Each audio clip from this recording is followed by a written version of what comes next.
Saudara-saudariku yang terkasih, saya mengenal seorang ibu Katolik yang sangat saleh.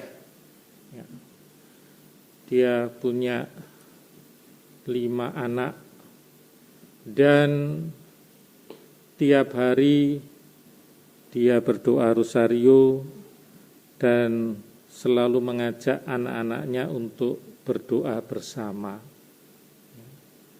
Ketika anaknya masih bersama dia, masih kecil, masih sekolah bersama, tinggal bersama orang tua, tiap minggu selalu ke gereja. Dia sungguh-sungguh menghayati hidup sebagai orang Katolik. Tetapi ada masa ketika salah satu anaknya bermasalah, masalah pergaulan, lalu terpengaruh oleh teman-temannya dan hidupnya tidak karu-karuan, lalu mempengaruhi kesehatan mentalnya.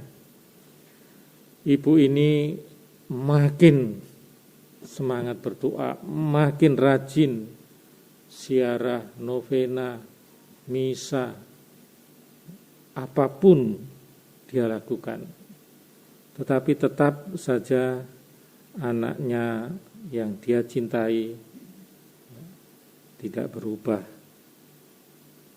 Sampai pada suatu saat saya kaget karena ibu itu kemudian ternyata bawa sesajen, sesajen karena dia ketemu orang, ini anakmu nih diguna-gunai, lalu kamu harus ngirim sesajen, yaitu berupa makanan tertentu. Saya kaget bagaimana orang sesaleh itu, orang sebaik itu bisa berpaling. Tapi saya bisa mengerti. Kenapa?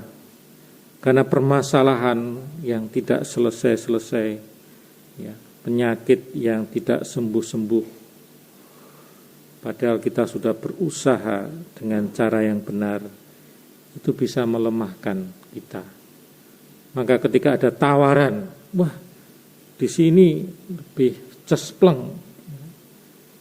kita akan mudah tertarik. Kita mungkin sekarang mencibir, tetapi kalau kita ngalami sendiri, kita ngalami problem yang enggak selesai-selesai atau sakit yang enggak sembuh-sembuh, kita sudah berdoa, sudah berobat.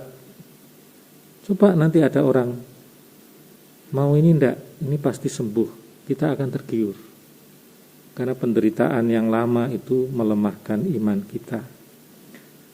Ketakutan-ketakutan itu juga bisa menggoyahkan iman kita kepada Allah yang kadang-kadang di mana Allah ini.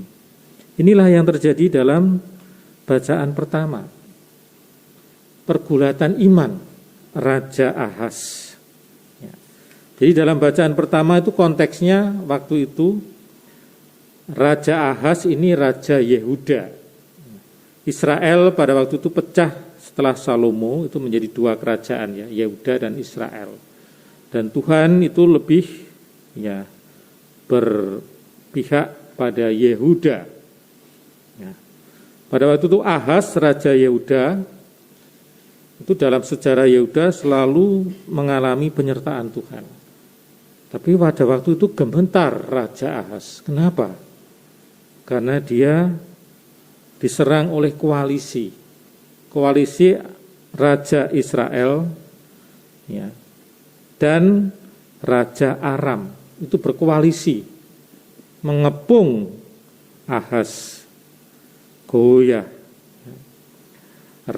Rezin Raja Aram dengan Pekah bin Remalia Raja Israel maju ke Yerusalem untuk berperang melawan kota itu. Jadi Yehuda ini ibu kotanya Yerusalem, dipimpin oleh Raja Ahaz, dikepung oleh 2 negara.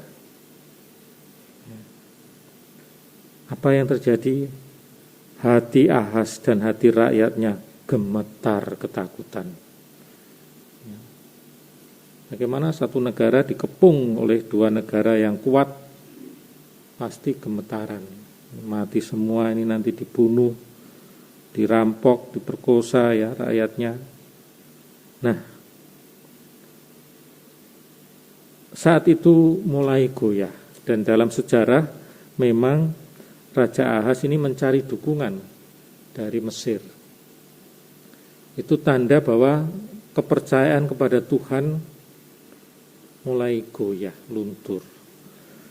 Maka Tuhan mengutus Yesaya, kamu keluar, temui Ahaz, teguhkan hatimu dan tenanglah, jangan takut dan jangan hatimu kecut. Tak usah khawatir, dalam 65 tahun Efraim akan pecah, jadi musuh-musuhnya akan hancur. Tetapi memang kenyataannya ya tidak percaya. Memang sulit. Tantangan orang beriman itu adalah ketika dia mengalami kesulitan dan tidak selesai-selesai. Itu orang bisa goyah. Ketika ada tawaran lain yang lebih konkret di depan mata, wah, ini Tuhan ini mana ini? Lebih baik ya bersekutu dengan negara tetangga yang jelas-jelas kelihatan dampaknya. Ya.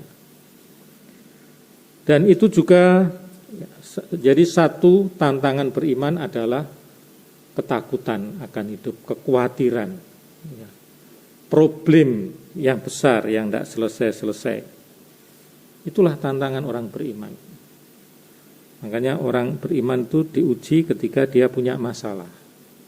Baru di situ kelihatan imannya. Kalau biasa-biasa saja, sehat-sehat saja, lancar rezekinya, ya, jalan-jalan ke sana kemari, tenang-tenang, happy-happy, belum kelihatan imannya sekokoh apa. Ya. Tapi kalau sakit tidak sembuh-sembuh, problem orang tua, problem anak, problem pasangan, problem bisnis nggak beres-beres, ekonomi semakin kacau, disitulah sebenarnya iman kita ditantang atau percaya kepada Tuhan pada penyelenggaraannya yang baik, atau kita mencari jalan-jalan lain. Dan yang kedua, saudara-saudari yang terkasih, dari Injil itu juga soal problem iman. Ini lebih parah, karena Tuhan sudah memberikan bukti bahwa dia baik, ya, bukti bahwa dia melakukan mukjizat. Tetapi orang juga tetap tidak percaya. Ini lebih parah lagi. Ya. Kalau yang pertama ya oke lah. Maksudnya karena Tuhan itu kok nggak segera bertindak, lalu kita kehilangan kesabaran. Kalau ini Tuhan sudah menunjukkan mukjizat, Tuhan sudah menunjukkan kebaikan, tetapi kita tidak sadar. Ini makanya Yesus mengecam itu. Celakalah engkau Korazim, Betsaida, karena aku banyak melakukan mukjizat di sana, ya. Di Kapernaum banyak melakukan mukjizat, banyak melakukan hal yang luar biasa, tapi kok ya tetap nggak bisa percaya, ya nggak bertobat. Padahal kalau aku melakukan mukjizat di tempat lain, di tempat orang-orang yang asing, orang-orang yang tidak mengimani aku, mereka malah percaya, ya. Seperti Tirus, Sidon, ya. Orang di dalam Injil kan ada banyak kisah orang Samaria, itu orang yang bertentangan dengan orang Yahudi, orang Siro-Venesia, orang Romawi. Itu malah ketika melihat mukjizat Yesus malah percaya, bertobat.